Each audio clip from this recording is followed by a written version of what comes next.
Hi everyone.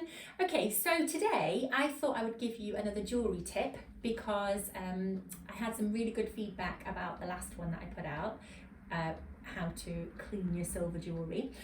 Lots of people are wondering about sizing at the moment. So obviously people are buying online more often with lockdown and everything, and online's the way forward anyway. I think it's the way of the future. So just knowing what size to get is often a big question.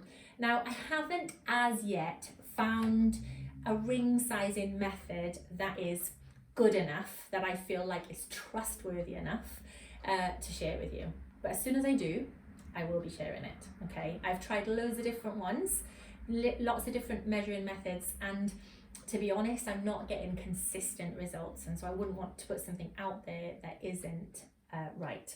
But one thing that I think is pretty cool is how to measure for a bangle. Okay, so obviously, this is a Black Lives Matter bangle. So thanks for those of you that have bought the BLM rings. That's pretty cool.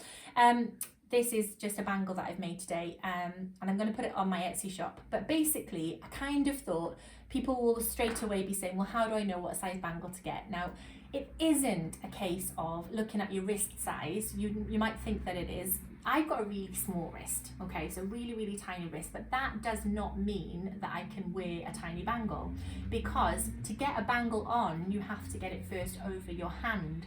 And so the key is basically to measure the widest part of your hand. If you're having a bangle that opens, that's no problem. If it's adjustable, obviously, that's great. If it is on a clasp or anything like that, that's great. If it's a cuff, it's not so bad because you can actually adjust it. But when you're going for one of these kind of bangles, that is just a solid bangle, you need to be able to get it over that widest part of your hand, okay?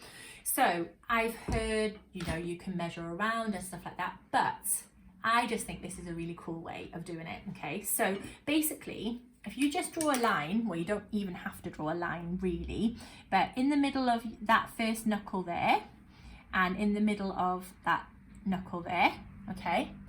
And you just take a ruler and you measure with your hand flat, you measure from that one dot to the next dot, okay? So on here, it's like showing 65 millimeters, 66 millimeters, about thereabouts, is like there may be 1 mil different in it. And as you just saw, I put this on, this one fits me. So if I measure this one here, just across it, the diameter,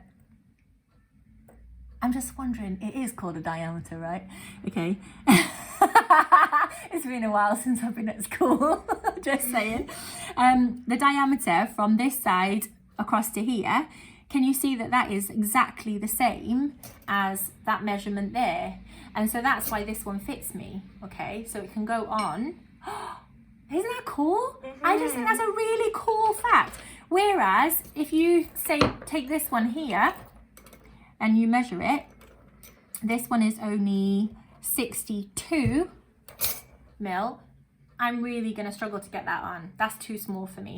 So although I've got a really slim wrist, it really is, this bit is the bit that's important. So if you want to order a bangle, then the best thing to do is to just hook yourself up by measuring from there to there on your hand, and I'll be able to make you a bangle in your size. How cool is that? I just thought it was cool, so I just wanted to share it with you. I hope you've all had a brilliant day, and yeah, have a good weekend. Over and out.